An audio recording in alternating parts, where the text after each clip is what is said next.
জাতির কাছে ক্ষমা চেয়ে খুলনায় জাতীয় পার্টির ৩ নেতা একযোগে পদত্যাগ করেছেন। ১২ মার্চ খুলনা প্রেস ক্লাবে সংবাদ সম্মেলনে ঘোষণা দেন তারা। পদত্যাগকারী নেতারা হলেন জাতীয় পার্টির সাবেক মহানগর সভাপতি আব্দুল গফফার বিশ্বাস, সাবেক সাধারণ সম্পাদক মোল্লা শওকত হোসেন বাবুল ও অ্যাডভোকেট এস.এম. মাসুদুর রহমান।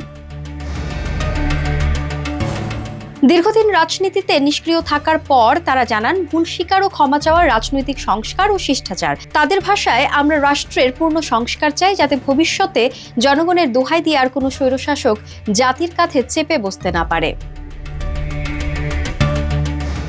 জানা গেছে, আওয়ামী লীগ নেতাদের সঙ্গে ঘনিষ্ঠতার কারণে এই ৩ নেতা দীর্ঘদিন ধরে পার্টির মধ্যে কোণঠাসা ছিলেন। বর্তমানে খুলনা জাতীয় পার্টিতে তাদের কোনো পথ নেই। গত বছর দ্বাদশ সংসদ নির্বাচনের আগে জাতীয় পার্টির রওশনের ৭ অনুসারীরা সংবাদ বিজ্ঞপ্তির মাধ্যমে যে কমিটি করেছিলেন, তাতে এই ৩ জনের নাম ছিল।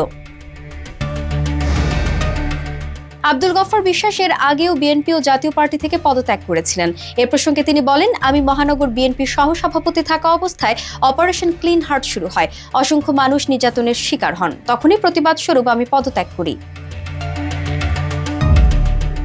উল্লেখ্য, বিগত ১৫ বছর আওয়ামী লীগ নেতাদের সঙ্গে লিয়াজো করে খুলনা মোটর বাস মালিক সমিতি, নিউ মার্কেট দোকান মালিক সমিতি সহ বিভিন্ন ব্যবসায়ী সংগঠনের নেতৃত্ব দিয়েছেন আব্দুল গফফার বিশ্বাস।